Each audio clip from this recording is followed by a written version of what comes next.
Welcome the anointed ones. Don't fall for a chosen one unless you're ready to meet every version of yourself, including the ones you've been avoiding. Let that sit for a second, because let's be real. Having feelings for a chosen one isn't like catching a harmless crush on someone at the coffee shop. It's not, I think they're cute. It's, why can't I breathe around them? Why do they know what I'm thinking? Why am I questioning my entire existence after that 3-second stare? See, when people ask about you, it's never casual, it's investigative, it's panicked. It's like, hey, do you know what's up with them? Do they even like people? Why do I feel like they saw my childhood trauma just by looking at me?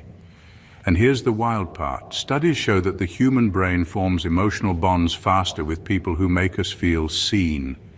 But a chosen one doesn't just make you feel seen, they make you feel exposed, stripped of pretense, undressed of illusion. That's why people get nervous loving you. It's not that they're bored, it's that they're overwhelmed. Being around you feels like standing too close to a spiritual MRI. Everything hidden lights up. And let's sprinkle in a little humor here, because let's be honest, the way some of these people act when you walk in the room is Oscars worthy. One moment they're laughing loud, the next they're quiet and deeply reflective. That's not deep reflection, that's internal panic, because your aura just triggered their unresolved guilt like a spiritual subpoena. So why are they all asking about you?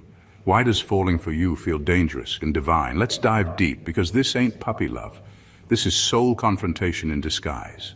Number one, you're not a crush. You're a catalyst. You're not a crush. You're a catalyst. People don't just like you, they collide with you.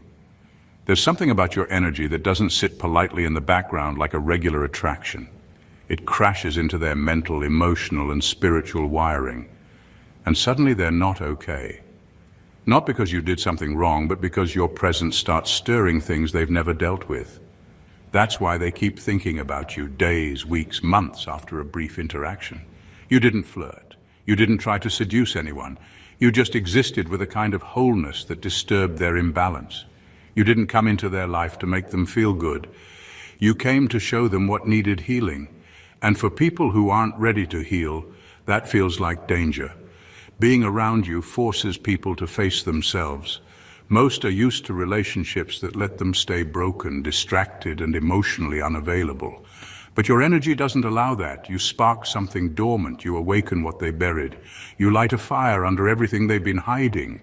And instead of leaning into it, most people run, not because they don't want you, but because deep down they know they'd have to evolve to be with you. And here's what they won't say out loud. You make them feel spiritually behind. They see your clarity, your peace, your ability to stand alone without folding, and it makes them uncomfortable because they realize how dependent they are on external validation, how easily they shrink themselves, how long they've been ignoring their own potential. Falling for you doesn't feel like romance, it feels like exposure. You're not the kind of person who blends into someone's comfort zone. You challenge it, you shake it, you upgrade it. That's why people fall for you faster than they're ready to admit, but also pull away just as quickly. They want the feeling, but they're not prepared for the growth that comes with it. You didn't walk into their life to complete them. You showed up to reveal that they were never whole to begin with. So no, you're not a crush, you're a shift. And most people are too afraid to shift, even if it's the very thing their soul has been crying out for. Number two, their spirit recognized you before their mind could explain you. Before they had time to figure you out, their spirit already did. Long before the overthinking kicked in or they started asking their friends what they should do about you, something deep inside them had already bowed to your energy. It wasn't about your looks or your words. It was something they couldn't even put into words. You didn't remind them of a past lover. You reminded them of something sacred, something ancient. Something they lost a long time ago and forgot how to find. That's why they stared longer than they meant to. That's why they fumbled their words, why they laughed a little too loud or went quiet out of nowhere. Their soul recognized you instantly, like a memory they never knew they had. You didn't enter their life like a stranger. You entered like an echo that finally returned home. That's what makes the connection so intense. It's not in the mind, it's soul to soul.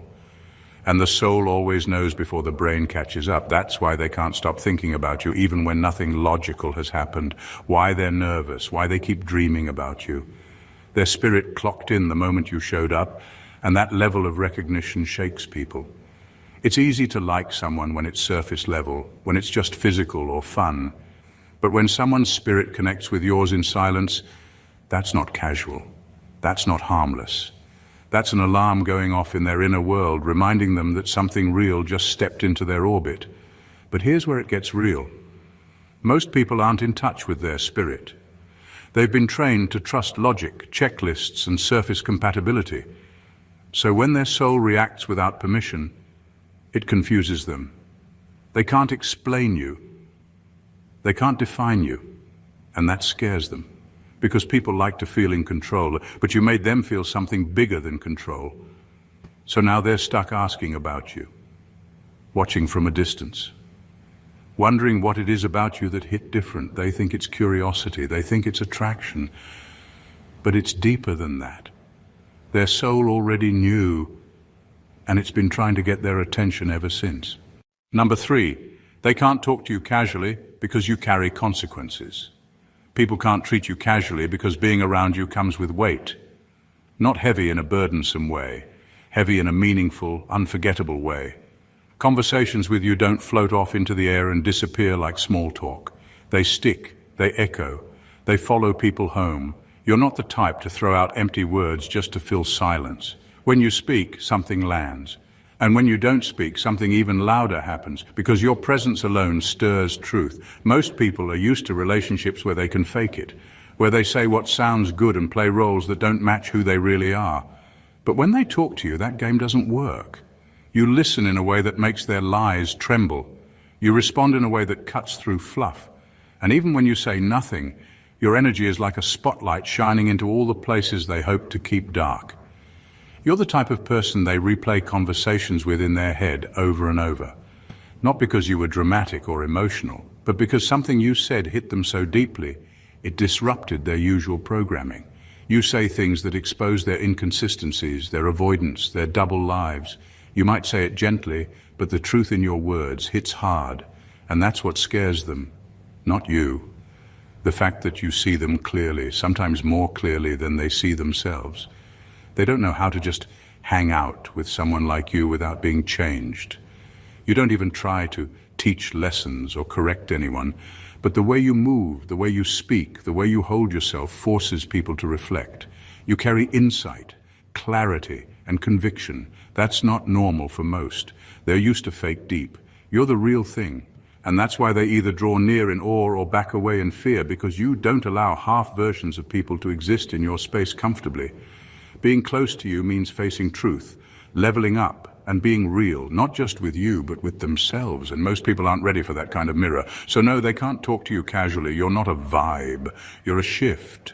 Number 4, your presence interrogates their pretending. They can be fake around everyone else, not you. You're the one person they can't deceive without feeling exposed. Their usual tricks, charm, and distractions fall flat in your presence.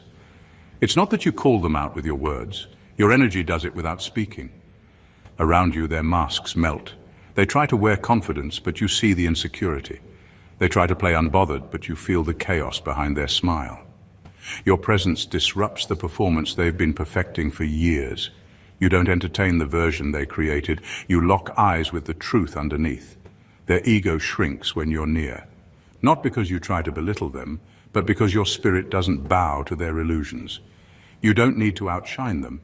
You simply don't compete. And nothing threatens a fragile ego more than someone who's free from comparison.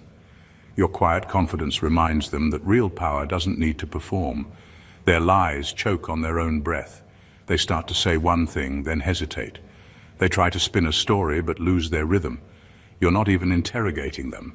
But something about your presence makes lying feel dangerous. Not because you'll react, but because they know you'll see through it. And being seen while pretending is a kind of spiritual suffocation they can't endure. Loving you demands honesty, not just in words, but in identity. You require people to show up as their real selves. You don't reward pretending, and you don't chase confusion. That kind of love is rare and terrifying. Because most people don't love to grow, they love to be comfortable, and comfort requires them to keep their masks intact. That's a war most of them aren't ready to fight, not against you, but against their own illusions. Being with you would mean choosing truth over fantasy, depth over distraction, healing over hiding. And while their soul craves it, their ego resists it. Because your presence doesn't just invite love, it demands transformation, and transformation costs everything fake. Number 5. You are what their prayers sounded like until they realized you're not passive. You showed up and everything about you felt like divine timing. You were what they claimed they were waiting for. Someone who could love deeply, speak truth, and hold space with both strength and softness. On the surface, you looked like the exact thing they'd been crying out for. The type they imagined would come in quietly, stay agreeable, never challenge their comfort zones, and make life easier without demanding anything deeper. But that's not who you are. You weren't sent to lull them into spiritual sleep. You were sent to wake them up. You don't pacify, you provoke. You don't tiptoe around dysfunction to keep the peace. You confront what disrupts it. And that's where the shift happened. The same person who once called you a blessing now finds you overwhelming. Not because you changed, but because they realized their prayers were shallow. They asked for real, but didn't understand what real actually costs. You are too alive for people who've made numbness their home. You feel deeply. You speak from your gut. You sense things before they're said, and you move with a kind of fire that burns through mediocrity. People say they want truth until it shows up in a human body with piercing discernment and emotional clarity. I'd say, then they run. Because being around that level of realness forces them to either grow or get out of the way. You're not passive. You don't sit back and let people waste their potential. You don't enable their excuses. You don't applaud their distractions. And for someone who just wanted a partner they could feel good around, you were too much. But the truth is, you weren't too much. You were just exactly what they asked for when they were at their most honest, their most broken, their most desperate for change. They didn't expect the answer to come wrapped in accountability, honesty, and spiritual intensity. They wanted peace without the process, love without the mirror, comfort without the challenge. But your presence doesn't allow half-living. You are an alarm clock in human form, not to annoy, but to awaken. And those who aren't ready to wake up will always mistake you for a disturbance instead of a divine disruption. Number 6. You're not the type to be possessed, sir, only respected. You're not the type people can claim or control, and that unsettles them. They're used to being able to pull strings, play emotional games, and have others wrapped around their finger. But none of that works on you. You don't beg for attention. You don't chase validation. And you damn sure don't compete for space in anyone's life. That alone makes you stand out in a world that thrives on insecurity and performance. You carry yourself with a quiet authority that doesn't need to be loud to be felt. You know your worth, not from ego, but from experience. You've lived through enough betrayal, silence, and manipulation to know the difference between real and fake. So when someone tries to bait you with mixed signals or mind games, you don't play along, you exit. And that's what scares them. You're not interested in being owned or controlled. You're not a prize on a shelf waiting to be picked. You're a force with your own orbit. You walk in rooms and shift dynamics without trying, and people feel that. They sense they can't handle you the way they handle others, and that terrifies the parts of them that rely on control to feel powerful. But here's the real reason they hesitate.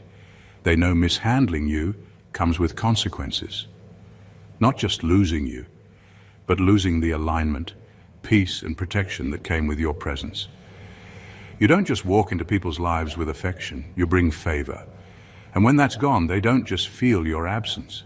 They feel the shift in their entire atmosphere. Things stop flowing, energy dries up. The connection they didn't understand suddenly becomes the clarity they can't stop missing. They may not admit it, but they know. You weren't just another person. You were a spiritual intersection, a point of destiny. And they fumbled it because they tried to possess what was only meant to be honored. You're not there to be claimed. You're there to be respected. And if they can't rise to that level, they'll keep encountering people who remind them of what they lost, when they couldn't honor what was sacred. Number 7, loving you forces them to unlove their dysfunction. Loving you isn't something people can do halfway. It's not a passive experience. It pulls them into a space that demands change. You don't just offer love, you offer elevation. You come with energy that exposes everything they've been trying to avoid. That includes the people they still entertain, the habits they protect, and the lies they've convinced themselves are truth. You don't just come with beauty, you come with standards. You don't tolerate half-effort, emotional laziness, or one-sided connections. You don't wait around for people to grow up, and you don't water yourself down to be more digestible. If they want access to you, they have to bring their healed self, not the version still addicted to drama, power games, and ego strokes. Being with you forces them to let go of things they once thought they needed. That's terrifying for someone whose identity is tied to their dysfunction. They might say they want love, but many are actually more committed to the wounds that made them feel in control. You threaten that comfort. You challenge the illusion that survival mode is the only way to live. And that's why they feel conflicted, because something in them knows you're good for their soul but bad for their current lifestyle. You don't just love with emotion, you love with clarity. And clarity is disruptive to people who've learned how to hide behind confusion. Your presence makes it impossible to keep living in cycles they've outgrown. You don't even need to call them out. Just by being who you are, they start feeling convicted. They realize they can't bring their baggage into your space and expect you to carry it. That's why most people don't walk away from you because they don't care. They walk away because they know they'd have to become someone new to love you right. And deep down, they're afraid of letting go of the version of themselves that dysfunction helped them build. They weren't looking for transformation. They were looking for someone who would love their chaos and call it passion. But you're not built to feed dysfunction, you're built to heal it. And for most, that kind of love is too honest to be easy, and too pure to be played with. Number 8, you make them see their shadows, and that's terrifying. You don't love like the world taught them love should feel. You don't stroke egos or enable illusions. You love in a way that brings light, and that light reveals things they've spent years hiding. When they come close to you, they start noticing their own patterns. Not because you criticize, but because your presence brings clarity.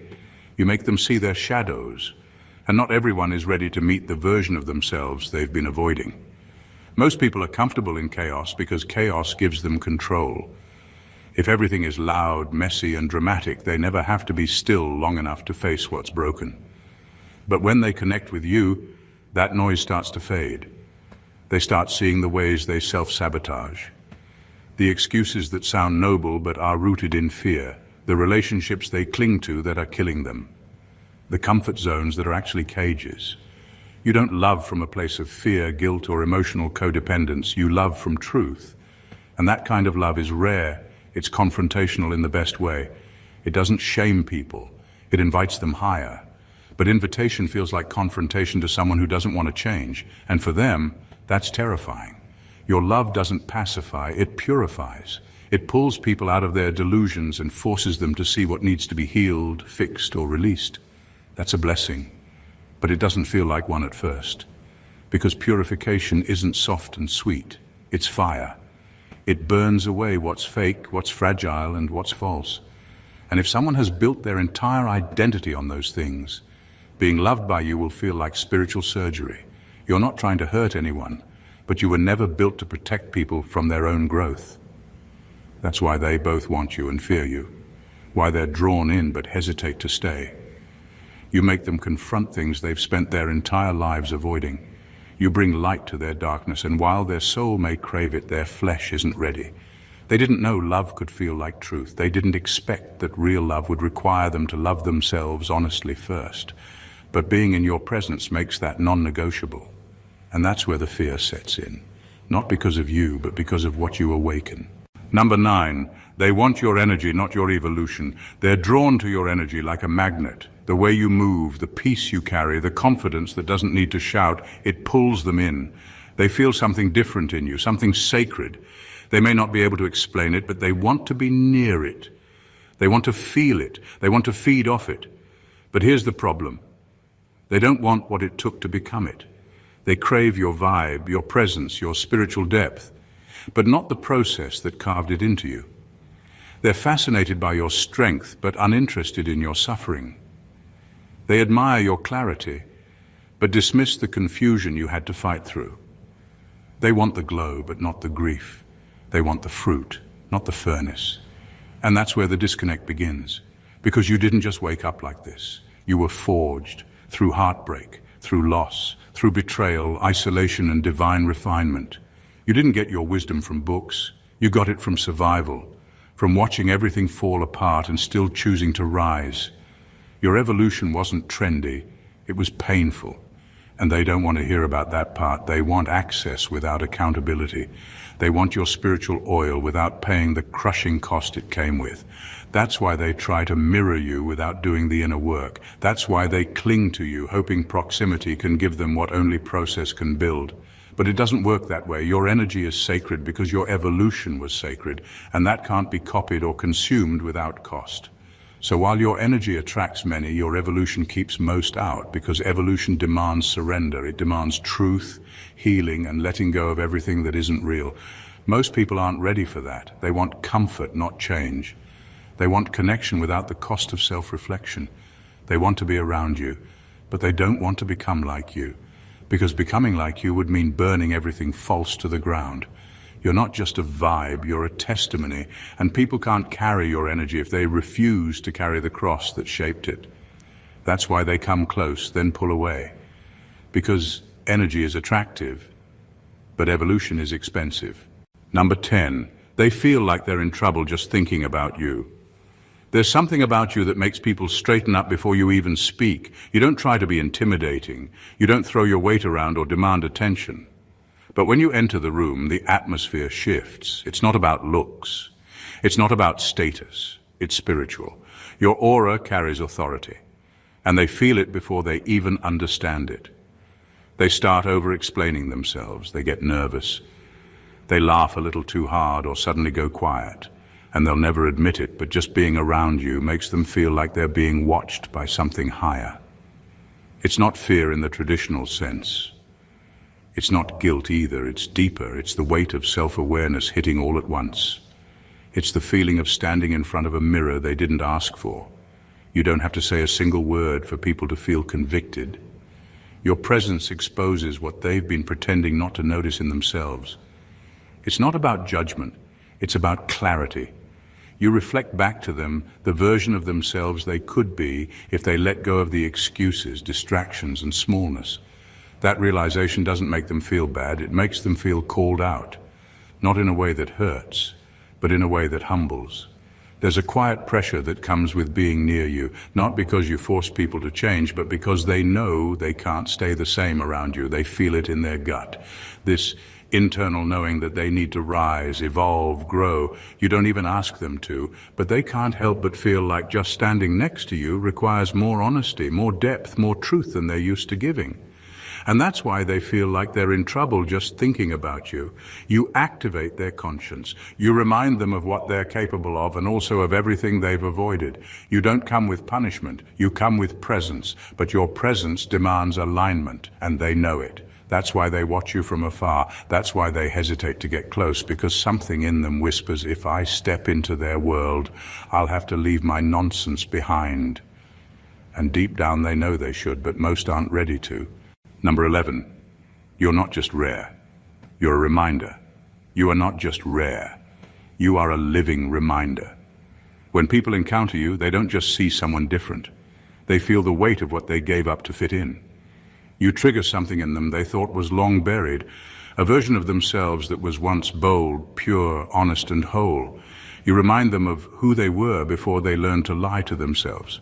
You carry an authenticity that makes people remember what real feels like. Not filtered, not edited, not tailored for approval, just raw truth, grace, depth, and courage, all wrapped in one presence. And for people who've been living off of surface-level attention and shallow affirmation, that's uncomfortable. Not because you're wrong, but because you're proof that they chose the easy road instead of the true one. They see in you the path they didn't take, the dreams they abandoned, the standards they lowered, the parts of themselves they silenced just to be accepted. You didn't just walk into their life, you confronted it. Your presence reminds them that authenticity was always an option, but they traded it for applause. You didn't. You reflect, not by preaching, not by correcting, simply by being consistent, being clear, being aligned. And in doing so, you shine a light on all the ways others are out of alignment. That's what haunts them. They can't just dismiss you. They can't label you. You don't fit in a box. And every time they look at you, they're forced to look at themselves. You're not rare because you try to be. You're rare because you refuse to fold. You chose growth over comfort, integrity over attention, wholeness over popularity. That decision set you apart, and now your life speaks. Without words, your energy challenges people to come higher, but not everyone wants to rise. Some just want to remain where it's safe, where it's familiar, even if it's fake. That's why they act strange around you. It's not hate, it's discomfort. You remind them of everything they could be if they stop pretending. And facing that truth is more terrifying than any enemy.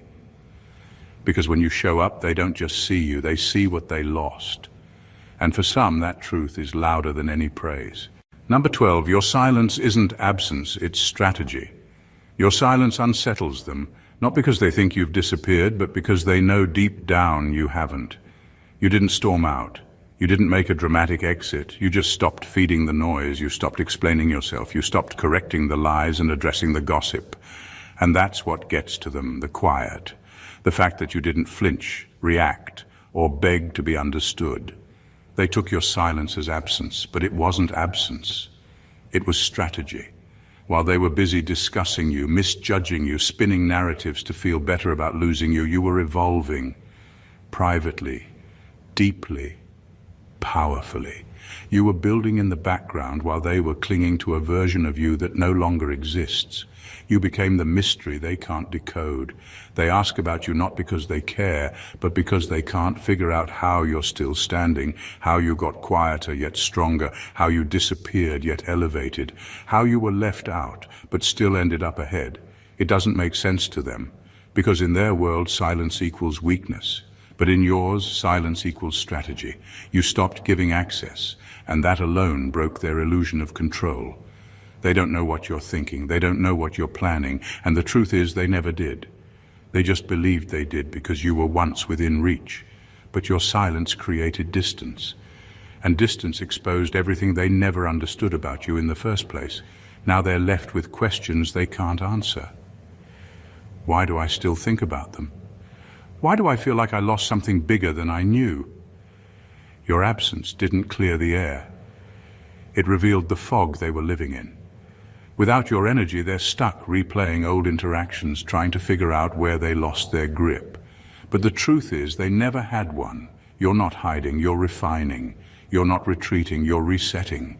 And while they fill rooms with your name, you fill your silence with purpose. Let them talk, let them guess, let them wonder, because the loudest thing you ever said was nothing at all, and still they can't stop listening for your next move.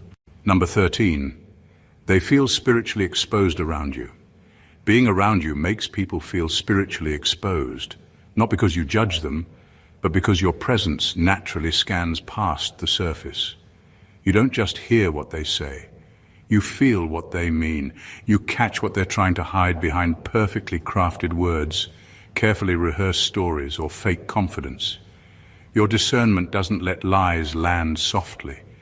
It catches them mid-air and sends them back with silence. You read energy, not explanations. That's what makes people uncomfortable. They're used to being able to talk their way into relationships, manipulate sympathy, or charm their way past scrutiny, but none of that works on you. You're not easily fooled because you're not listening for performance. You're listening for alignment. And when something's off, you feel it before it shows. When they realize they can't lie to you like they lie to themselves, they panic. It's not just fear, it's exposure.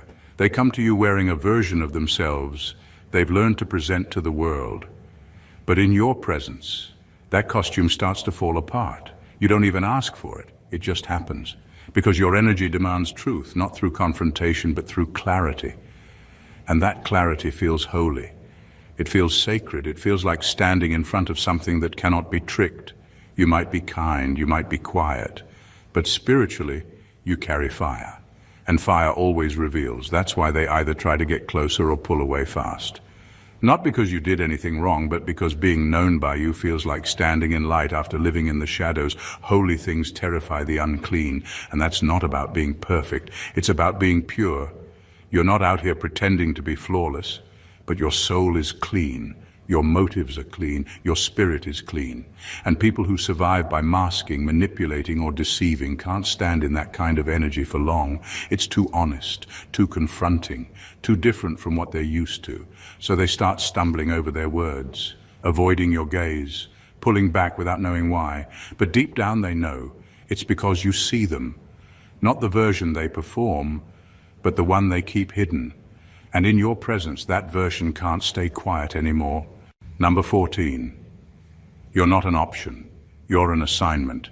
You were never meant to be someone's backup plan, placeholder, or emotional experiment. You're not something people stumble into casually. You're not an option they can take or leave depending on how bored or broken they feel. You're an assignment, and with that comes weight, responsibility, and purpose. People don't just meet you, they encounter you. Your presence marks a shift, a mirror, a wake-up call, and whether they're ready for it or not, it demands a response. You don't come with the usual setup, short-term attention, empty words, or half investments. You come with requirements, maturity, healing, accountability, real love. You don't just want these things, you embody them, you've done the work. You've faced yourself, you've walked through the fire and came out refined. That's why being with you is never just romantic, it's revealing. You're a checkpoint in someone's life journey, a moment that separates who they were from who they're called to become. But here's where it gets uncomfortable. Not everyone is ready to grow. They say they want someone real until they meet someone who actually is. They say they want love until it requires them to heal. They say they want stability until it calls them out of their chaos. You aren't just a feel-good moment, you are the exam after all the lessons they've ignored. And that's why your presence can feel like a blessing or a burden, depending on where they are in life. For the mature, you're a breath of destiny. For the unready, you're a disruption. You trigger internal conflict, you force decisions, you raise the bar, not out of pride, but out of purpose. Some people run not because you hurt them, but because you reveal how unprepared they are. You're not here for games, not here to be figured out later. You are the now or never kind of encounter. A test of readiness, a spiritual checkpoint, a divine filter. Being around you changes people, or it exposes them. There is no in-between. You don't destroy them. Their resistance to growth does. Because you're not meant to be figured out. You're meant to be honored, pursued with intention, and met with readiness. And if they can't do that, they were never meant to hold what you carry. They don't ask about you just because you're attractive. They ask because they've never fully recovered from your impact. You weren't just a moment in their life. You were the mirror, the message, the shift they didn't see coming. You exposed what was fake, awakened what was asleep, and triggered what needed healing. You were never the type to just date. You were a divine disruption. And that's why your name still lives in their mouth, even when you're no longer in their life. You weren't hard to love. You were just hard to play with. And for those still loyal to dysfunction, your love felt too honest, too pure, too demanding. You required truth in a world built on performance. You required presence in a culture addicted to distraction. You didn't chase, beg, or entertain mediocrity. You simply were. And that alone rearranged people's spiritual chemistry. Let them wonder, let them ask, let them sit in the silence you left behind. You don't owe explanations for outgrowing the rooms they tried to confine you in. You were never too intense. They were too shallow. You were never too much. They were too used to less. Your silence speaks power. Your growth speaks volumes. And your presence, even in memory, continues to teach lessons they weren't ready to learn when they had access to you. So walk boldly, with grace, with standards, with authority. You're not just someone they met. You were a divine checkpoint, a soul assignment, a wake-up call dressed in human form. And while they wrestle with the memory of you, you're rising, evolving, aligning, becoming. Let them talk. Let them wonder. Because at the end of the day, you were never sent to be understood. You were sent to be remembered. If this message spoke to your soul, don't keep it to yourself. Hit that subscribe button and become part of a community that gets it. Tap the like button to show some love and drop a comment below. Tell us which part hit the hardest. Your words matter here. Your voice is welcome here. And if you know someone who needs to hear this, a friend, a sister, a brother, someone who's been questioning their worth or wondering why they feel so different, share this with them. Don't just scroll past. Be the bridge that leads someone else into their awakening. You're not alone, you're not crazy, and you're definitely not average. This is your space. This is your tribe. This is your time. Subscribe, like, comment, share. Let's keep shaking the atmosphere together. God bless you.